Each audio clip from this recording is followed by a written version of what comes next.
Muchas gracias a usted. Tiene la palabra el legislador Jofre Poma. Gracias, señor presidente. Buenas tardes a todos los legisladores y las legisladoras.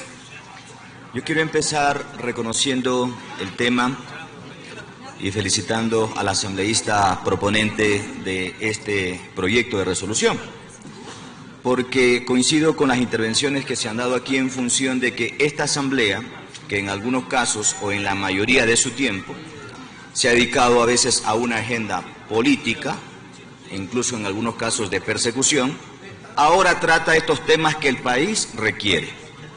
Estos son los temas que cotidianamente el ciudadano común, el taxista, el amigo que vende el pincho, que vende el chocho, el que se siente acosado y el que se siente amenazado por la delincuencia y por la inseguridad que últimamente ha elevado los índices y las estadísticas en el Ecuador.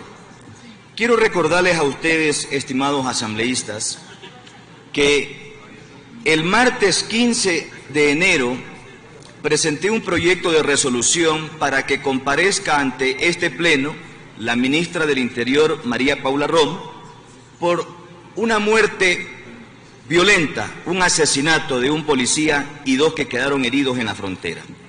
No hubieron los votos, incluso hubo una especie como, no sé si de boicot, porque algunos se salieron. En sí, no había la voluntad política para que quienes tienen la responsabilidad en el Estado de dar la seguridad a los ciudadanos vengan a dar respuestas ante el Pleno, que es la máxima instancia, el máximo poder del Estado ecuatoriano. Pero bueno, en buena hora, y auguramos que el día de hoy hayan los votos respectivos para que pueda responder por este y los casos que se han mencionado. Pero cuando hablamos de seguridad, cuando hablamos de delincuencia, creo que tenemos que ir mucho más allá de generar una propuesta de resolución.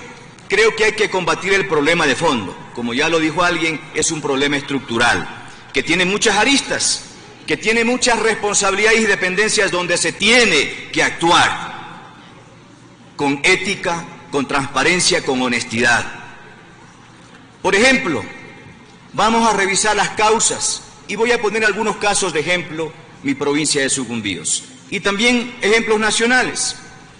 Yo he escuchado discursos aquí, que en algunos casos los cambian ahora, en donde se ha aducido de que el brote delincuencial es por la falta de empleo, porque la gente no tiene trabajo. La semana anterior, en el diario La Hora, revisamos una nota de prensa en donde se anuncia de que en el Ecuador se incrementó 250.000 empleos. Yo parece haber leído mal porque pensé que eran incremento de empleos. Fue al revés, es decir, descendieron, aumentó el desempleo. Ahí hay una de las causales. ¿Qué hace la gente cuando no tiene trabajo? Y a ustedes les consta, señores asambleístas, un padre, una madre de familia a veces se ve tentado porque no tiene que llevar de alimento a sus hijos, entonces se ve tentado por estas mafias, por estos grupos que en las ciudades existen y que, si bien es cierto, hay que combatirlas. Pero ahí está una de las causales, el desempleo, señores asambleístas. Entonces, no solamente tenemos que generar políticas o recomendaciones que vayan en función de dar un mensaje disuasivo, preventivo con la policía, que hay que hacerlo, que si hay que poner a las Fuerzas Armadas a la calle, hay que hacerlo. Desde el punto de vista técnico-policial, ya lo dijo un asambleísta, de pronto no sea necesario, pero de pronto en la urgencia, en la emergencia, hay que hacerlo. Pero eso no resuelve el problema.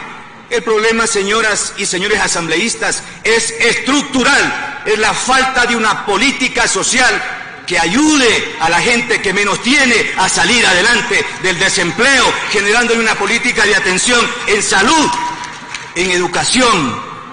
Y vamos con educación. El caso de mi provincia de Sucumbíos. Tenemos brotes de delincuencia que han incrementado. La señora ministra ha reconocido, como se pasó en el video que vimos anteriormente, de que se han incrementado los casos de delincuencia y de inseguridad en la capital.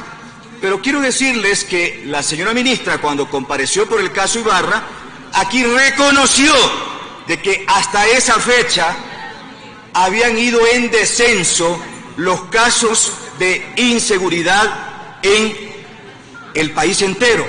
Entonces algo está pasando, se está saliendo de control, se ha salido de las manos la política en función de garantizar la seguridad para nuestro país.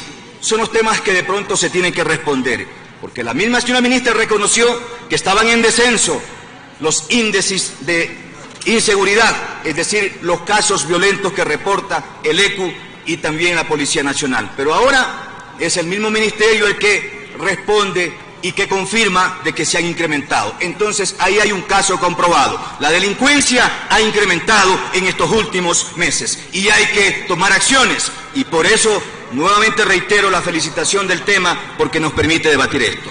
Pero les decía que en el tema de educación, ¿qué garantía les ofrecemos a los jóvenes, como en el caso de mi provincia, que no tienen acceso a una universidad porque todavía el gobierno nacional no la ha instalado, cuando la ley es clara de que tiene 2 años para hacerlo? Entonces tenemos a miles de jóvenes que tienen negado el acceso al derecho constitucional a la educación superior. No las tenemos. ¿Qué va a pasar con esos jóvenes? ¿Qué está pasando con esa juventud que se ve tentada a sí mismo por grupos violentos, por grupos armados que existen en la frontera y que luego terminan siendo parte de los mismos y luego empiezan a delinquir? ¿Qué está pasando con la atención en materia de salud? En el caso, por ejemplo, de las personas adictas al consumo de droga. Generalmente, en las ciudades, y ustedes saben que la delincuencia común, la que a veces se roba el celular, se roba las carteras, tiene robos menores, pongámoslo así. Generalmente o mayoritariamente son jóvenes que son adictos, en este caso, al consumo de drogas.